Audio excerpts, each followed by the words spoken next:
Hello दोस्तों, मेरा नाम है मोहित दिवाकर और फिनेंस आईक्यू में आपका स्वागत है। आज जो हम स्टार्ट करने जा रहे हैं वो करने जा रहे हैं यूपीएससी ईपीएफओ एग्ज़ाम से रिलेटेड सीरीज़। ठीक है, इस एग्ज़ाम में बेसिकली ना अकाउंट्स के 15 क्वेश्चन आते हैं। ठीक है, तो हम ये कोशिश करेंगे कि वो उन 15 क्वेश्चन में से आपके 13 से 14 क्वेश्चन बिल्कुल सही हों और मैं गारंटी कर रहा हूँ कि वो सारे के सारे क्वेश्चन आपको इसी सीरीज़ से मिलेंगे। यानी एग्ज़ाम से पहले मैं जितना पढ़ा दूंगा ना उससे बाहर कुछ नहीं आएगा। ठीक है, हो सकता है एक आध क्वेश्चन आ जाए, लेकिन मैक्सिमम के मैक्सिमम सारे क्वेश्चन आपको इसी सीरीज़ से मिलेंगे। और आपको बस करना क्या है, आपको सिंपल ये पूरी सीरीज़ फॉलो करनी है। और इस सीरीज़ में मैं आपको बता दूं कि जैसे कि ये सेट 1 है, तो हर एक सेट में 10-10 क्वेश्चन होंगे और 10 के 10 क्वेश्चन हिंदी में भी होंगे, इंग्लिश में भी होंगे और उनकी एक्सप्लेनेशन उनके उनका आंसर हिंदी में भी होगा, इंग्लिश में भी होगा साथ में। ठीक है, ये वीडियो ना मैं नहीं चाहता कि बहुत लंबी हो, तो इसलिए वो क्वेश्चन जिनको मैंने पढ़ा दिया है, जिन टॉपिक्स को मैंने कवर कर दिया है अपने चैनल पर, उन्हें मैं ज़्यादा एक्सप्लेन नहीं करूँगा। ठीक है, मैं आपको बता दूंगा कि आपको ये वीडियो देख लेनी है ताकि आपका जो कॉन्सेप्ट है वो क्लियर हो जाए, और जिन टॉपिक्स को मैंने नहीं पढ़ाया उन्हें मैं डिटेल में बताऊँगा। ठीक है, तो चलो दोस्तों स्टार्ट करते हैं। और हाँ, मुझे पता है आप ये सोच रहे होंगे कि यार नोट्स कैसे मिलेंगे, पीडीएफ, तो उसके लिए भी मैं आपको भी बताता हूँ। तो सबसे पहले तो चैनल को सब्सक्राइब कर लो, क्योंकि अगर आपने चैनल को सब्सक्राइब नहीं किया तो आपको ये सब कोई फ़ायदा नहीं देगा। ठीक है, इसके अलावा नोट्स चाहिए तो आप इस टेलीग्राम चैनल को जल्दी से ज्वाइन कर लो। ठीक है, और इन सब की लिंक, सोशल मीडिया की लिंक डिस्क्रिप्शन में मैंने दे रखी है। फेसबुक ट्विटर पे भी फॉलो कर लेना। अब देखो, अच्छा देखो, ये जो क्वेश्चन देख रहे हो, व्हाट इज़ एसेट्स, तो जो एसेट्स का जो ये टॉपिक है ना, ये एग्ज़ाम के लिए बहुत इंपॉर्टेंट है। ठीक है, ये एग्ज़ाम के लिए इतना इंपॉर्टेंट टॉपिक है कि इस क्वेश्चन से, मतलब इस टॉपिक से आपको एग्ज़ाम में 1 से 2 क्वेश्चन जरूर मिलेंगे। ठीक है, तो इसलिए ये टॉपिक अच्छे से पढ़ लेना। और इस सेट 1 में मैंने करीब 4 से लेकर 5 क्वेश्चन इसी टॉपिक के रखे हैं। तो सबसे पहले इस वीडियो को देख लेना, ये 5 से 6 मिनट की वीडियो होगी, शायद 6 से 7 की है। ठीक है, और चलो स्टार्ट करते हैं पहले क्वेश्चन से। तो पहला क्वेश्चन कहता है कि long term assets having no physical existence but possessing a value are called. लंबी अवधि की संपत्ति जिनका कोई भौतिक अस्तित्व नहीं है लेकिन एक मूल्य रखने वाले को कहा जाता है। तो अगर आप यहाँ पे हिंट देखो ना, तो देखो हिंट से आपके ना 5-6 क्वेश्चन तो इजीली सॉल्व हो जाएंगे। कह रहा है कि ऐसी एसेट जिसका कोई फिजिकल एग्जिस्टेंस है ही नहीं। तो जानते हो ऐसी एसेट्स को हम कहते हैं इनटेंजिबल एसेट्स, यानी कि ऑप्शन ए यहाँ पे आपका सही हो जाएगा, यानी कि अमूर्त संपत्ति। ठीक है, अब ये होती क्या है जल्दी से बता देता हूँ। वैसे तो मैं डिटेल में सब बता रखा है, वीडियो में देख लेना। देखो, इनटेंजिबल एसेट्स वो एसेट्स होती हैं जिन्हें आप देख नहीं सकते, छू नहीं सकते। Example goodwill, patent, copyright, trademark, ये सारे इसके एग्जाम्पल हो गए। ठीक है, तो ये हो गया आपका क्वेश्चन 1। आ जाते हैं क्वेश्चन 2 पे। कह रहा है the assets that are easily converted into cash within a short period 1 year और लेस आर नोन एज। ऐसी संपत्तियां जो आसानी से एक छोटी अवधि यानी 1 वर्ष या उससे कम के भीतर नकदी में परिवर्तित हो जाती हैं कहलाती हैं। तो देखो फिर से हिंट अगर यहाँ पे देखो, तो कह रहा है जिन्हें आप इजीली कन्वर्ट कर सको कैश में। तो ऐसी सिर्फ और सिर्फ कौन सी एसेट्स होती हैं, वो होती हैं ऑप्शन ए करंट एसेट्स। ठीक है, जिन्हें आप विद इन 1 ईयर के अंदर कन्वर्ट कर सकते हो कैश में, यानी कि वर्तमान संपत्ति या फिर कह सकते हैं ना चालू संपत्ति भी कहते हैं। ठीक है, करंट एसेट्स को। तो देखो एक्सप्लेनेशन दे रखा है, मैंने बता दिया कि भाई विद इन 1 ईयर के अंदर आप इन्हें कैश में कन्वर्ट कर सकते हो। Example cash, bank balance, account receivable, debtor, prepaid expense, ये सारे एग्जाम्पल हो गए किसके, करंट एसेट्स के। और हाँ, आपको ना एग्जाम्पल याद रखना बहुत ज़रूरी है, क्योंकि एग्जाम में क्वेश्चन में आपको कई बार एग्जाम्पल दे देंगे और पूछ लेंगे ये क्या है। ठीक है, तो आपको पता होना चाहिए, तो एग्जाम्पल जरूर याद कर लेना। अब आ जाते हैं थर्ड क्वेश्चन पे, तो वो है current assets, current asset does not include. देखो जैसे मैंने कहा था ना, तो वर्तमान संपत्तियों में शामिल नहीं है। अब देखो यहाँ पर एग्जाम्पल्स दे रखे हैं, अगर आपको एग्जाम्पल नहीं पता तो अभी क्वेश्चन को नहीं कर सकते। तो उसने पूछा है करंट एसेट्स में कौन सा नहीं आता, तो देखो कौन सा नहीं आता भाई, डेटर, डेटर तो आता है, तो ये आंसर नहीं हो सकता। मोटर, बिल्कुल मोटर इसका आंसर है, यानी कि यहाँ पे आपका आंसर हो जाएगा बी, मोटर कार इसका आंसर है। अब देखो सी ऑप्शन है बैंक बैलेंस, तो ये भी इसका आंसर नहीं है क्योंकि ये भी तो करंट एसेट्स ही होती है। प्रीपेड एक्सपेंस भी इसका आंसर नहीं हो सकता क्योंकि ये भी करंट एसेट्स होती है। तो मोटर ही इसका आंसर हो सकता है, यानी कि बी ऑप्शन मोटर कार, क्योंकि मोटर कार क्या है, वो एक फिक्स्ड एसेट्स है। अब फिक्स्ड एसेट्स क्या होती हैं, तो ऐसी एसेट्स जो कि आपको बिजनेस में इनकम जनरेट करवाती हैं और जिन्हें आप इजीली कैश में कन्वर्ट नहीं कर सकते, तो वो होती हैं फिक्स्ड एसेट्स। इसलिए मोटर कार आपका यहाँ पर सही हो जाएगा, ऑप्शन बी। और अच्छा, फिक्स्ड एसेट के कुछ एग्जांपल अगर मैं आपको बताऊँ तो देखो, जैसे कि land, building, furniture, machinery, plant, ठीक है, तो ये सारे एग्जांपल भी फिक्स्ड एसेट्स के हैं, तो इन्हें भी याद रखना। सब मैंने अपनी वीडियो में बताया है, तो उसे जरूर देख लेना। अब देख लो fourth question, tangible assets does not include. अब कह रहा भाई टेंजिबल एसेट्स में क्या क्या नहीं आता, मूर्त संपत्तियों में शामिल नहीं है। तो अब यहाँ पे आपको पता होना चाहिए ना कि टेंजिबल एसेट्स क्या होता है, इंटेंजिबल एसेट्स क्या होता है, उनके एग्जाम्पल पता होनी चाहिए। तो देखो यहाँ पे देखते हैं, तो टेंजिबल एसेट्स में तो देखो ऑप्शन ए सही है, इसका पहला ही ऑप्शन सही है। क्यों? क्योंकि गुडविल क्या है, कि इंटेंजिबल एसेट्स है। इसके अलावा फर्नीचर, स्टॉक और कैश इन हैंड, ये सब क्या है, टेंजिबल एसेट्स के ही एग्जाम्पल हैं। तो यहाँ पे आपका ऑप्शन ए हो जाएगा सही। तो देखो क्या होती हैं, पहले तो देखो टेंजिबल एसेट्स क्या होता है भाई। टेंजिबल एसेट्स वो एसेट्स होते हैं जिन्हें आप छू सको, देख सको। तो कैश को भी आप छू सकते हो, देख सकते हो, फर्नीचर को भी छू सकते हो, देख सकते हो, ठीक है। ये हो गया एग्जाम्पल टेंजिबल एसेट्स के। और इनटेंजिबल एसेट्स तो मैं बता ही चुका हूँ कि जिनका कोई फिजिकल एग्जिस्टेंस नहीं होता, जिन्हें आप देख नहीं सकते, छू नहीं सकते। तो 4 क्वेश्चन हो गए हैं। आ जाते हैं 5th क्वेश्चन पे, कॉपीराइट, पेटेंट एंड ट्रेडमार्क। ये क्या है? कॉपीराइट, पेटेंट और ट्रेडमार्क है ना, हिंदी में भी ये लिखा है। तो अब भैया मैं तो इसको दे रहा हूँ आपको होमवर्क में, ये क्वेश्चन आपका होमवर्क में है, ये क्वेश्चन आपको होमवर्क में करना है, ठीक है। और इसका आंसर आपको नीचे कमेंट बॉक्स में देना है, और सबको देना है। चलो आ जाते हैं अपने नेक्स्ट क्वेश्चन पे, जो कि है क्वेश्चन नंबर 6। कह रहा financial position of the business is ascertain on the basis of. व्यवसाय की वित्तीय स्थिति का निम्न के आधार पर पता लगाया जाता है। कह रहा व्यवसाय की वित्तीय स्थिति का पता लगाना है, यानी कि देखो, जब भी आपको किसी बिजनेस की फाइनेंशियल पोजीशन पता करनी है, तो आपके पास फाइनेंशियल स्टेटमेंट्स होने चाहिए। तो देख लेते हैं फाइनेंशियल स्टेटमेंट्स ऑप्शन में। तो देखो ए ऑप्शन का आंसर नहीं है, बी भी नहीं है, डी तो है ही नहीं, इसका आंसर हो जाएगा सी। अब आप कहोगे सर ये तो लिखा है अकाउंटिंग रिपोर्ट। तो देखो अकाउंटिंग रिपोर्ट को हम फाइनेंशियल स्टेटमेंट भी कहते हैं, ठीक है, तो दोनों ही सेम है। तो आप दोनों को ऑप्शन याद रखना।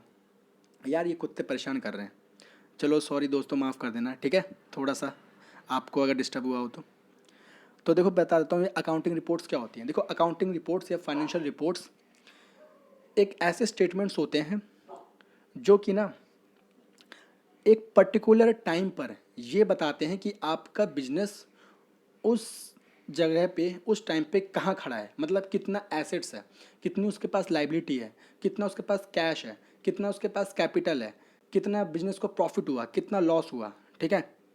तो ये चीज़ बताती है आपको अकाउंटिंग रिपोर्ट्स, फाइनेंशियल रिपोर्ट्स यानी कि फाइनेंशियल स्टेटमेंट्स।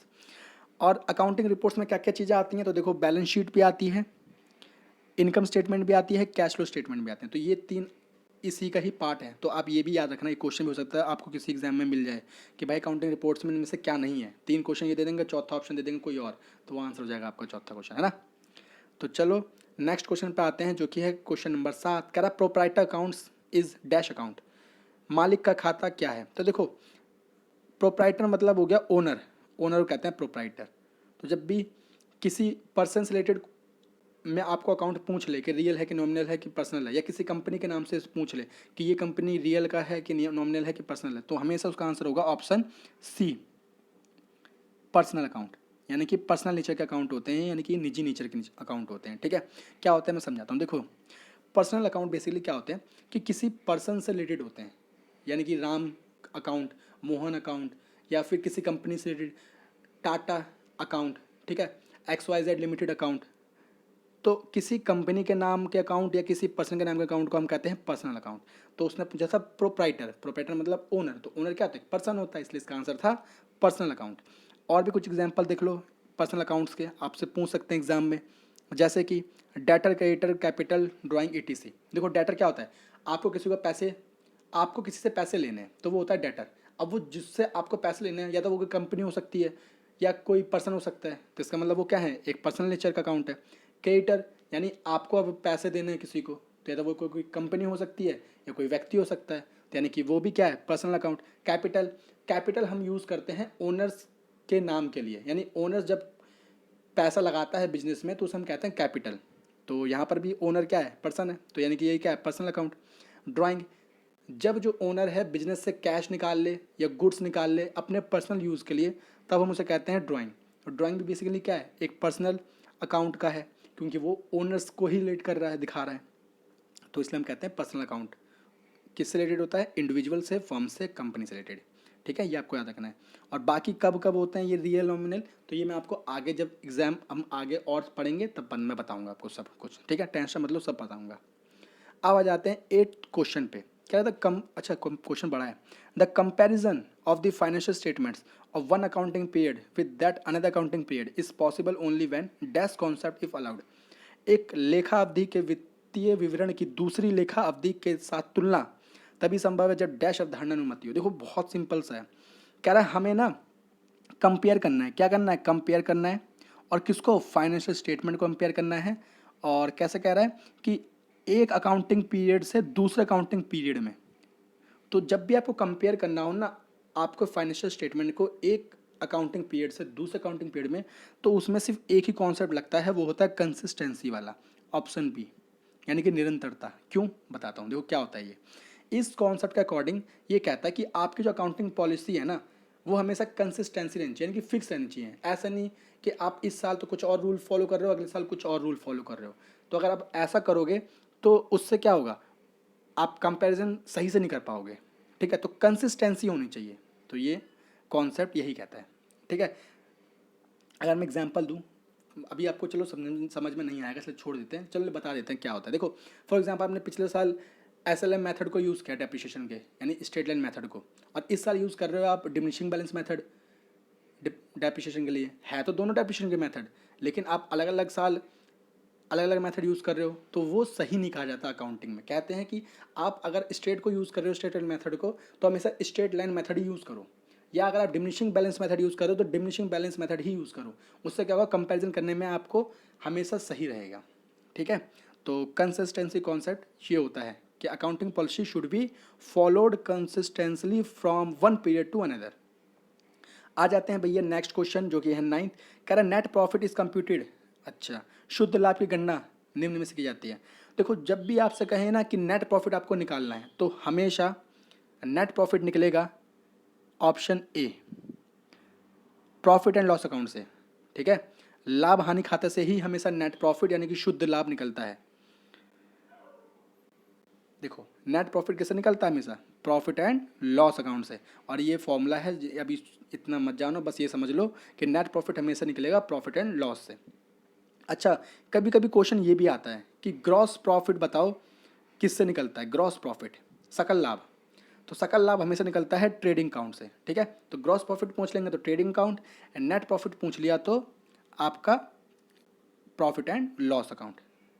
तो चलो दोस्तों आ जाते हैं अगले क्वेश्चन, यानी कि लास्ट क्वेश्चन पे, जो कि है 10वां।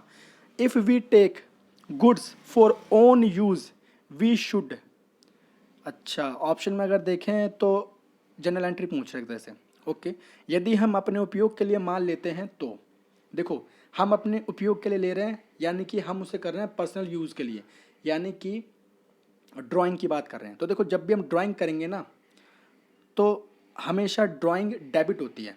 तो डेबिट वाला देखो किस ऑप्शन में, ए ऑप्शन में डेबिट है, बी ऑप्शन में डेबिट है, बाकी इनमें नहीं है। ठीक है, तो या तो आपका ऑप्शन ए है या बी है। इसके अलावा क्योंकि अगर आपने गुड्स को टेकन किया है तो हमेशा क्रेडिट में परचेज होगा, कभी क्रेडिट में स्टॉक ना कर देना, क्योंकि देखो इन्होंने ऑप्शन में दे रखा है क्रेडिट स्टॉक, तो ये गलत होगा। हमेशा जब निकालते हैं है ना स्टॉक को, यानी कि पर्सनल यूज़ के लिए, तो हमेशा परचेज अकाउंट यूज़ करते हैं। तो यहाँ पे ऑप्शन आपका ए सही हो जाएगा। ठीक है, अभी मुझे पता है आपको जनरल एंट्री इतने अच्छे से समझ में नहीं आएगी, लेकिन कोई बात नहीं, इस वाले को आप बिल्कुल रिकॉर्ड कर लेना, इस वाले को अपने नोट्स में बना लेना, क्योंकि ये वाला हो सकता है आपसे एग्जाम में पूछ लें, इसका चांस ज़्यादा है। ठीक है, और बाकी जो जो होंगे मैं आपको टाइम टाइम पे समझाऊंगा, जो भी इंपॉर्टेंट जनरल एंट्रीज होंगे। देखो अच्छा, कैपिटल और ड्राइंग के बारे में अगर आपको अच्छे से पढ़ना है तो इस वीडियो को देख लेना चैनल में। ठीक है, सबकी मैंने प्लेलिस्ट में नीचे डिस्क्रिप्शन में दे रखी है प्लेलिस्ट की लिंक, वहाँ पे जाके आपको सारी वीडियो मिल जाएंगी मेरी। ठीक है, अब देखो कैसा है, इसका आंसर ये है। जब भी ड्राइंग की बात करें ना, यानी ड्राइंग हो रही है क्योंकि हम पर्सनल यूज़ के लिए गुड्स निकाल रहे हैं, टेकन कर रहे हैं, तो इसका मतलब ड्राइंग को आपको करना है डेबिट, और ड्राइंग को हिंदी में कहते हैं आहरण। ठीक है, और आप गुड्स निकाल रहे हो, यानी गुड्स अपने पर्सनल यूज़ के ले रहे हो, इसलिए आपको परचेज अकाउंट करना पड़ेगा क्रेडिट। ठीक है, लेकिन बाय चांस अगर आप कैश निकाल रहे होते अपने पर्सनल यूज़ के लिए, जैसे इस क्वेश्चन में अगर ये लिखा होता कि इफ़ वी टेक गुड्स, ये लिखा होता कैश, ठीक है। तो जहाँ पर लिखा है ना क्रेडिट परचेज अकाउंट इस ऑप्शन ए में, वहाँ पे हो जाता क्रेडिट कैश अकाउंट, ठीक है। तो ये आपको याद रखना है, बाकी सेम एंट्री होती। तो दोस्तों उम्मीद करता हूँ आपको समझ में आ गया होगा, और अगर आपको वीडियो अच्छी लगी हो, ठीक है, यूज़फुल लगी हो, तो प्लीज़ वीडियो को लाइक करना, चैनल को सब्सक्राइब कर लेना और दोस्तों के साथ जरूर शेयर करना। और अगर आपका बहुत अच्छा रिस्पॉन्स रहा तो आप यकीन मानो इस सीरीज़ को मैं बहुत जल्दी जल्दी लाऊंगा, ठीक है। और दोस्तों आज के लिए बस इतना ही, थैंक यू।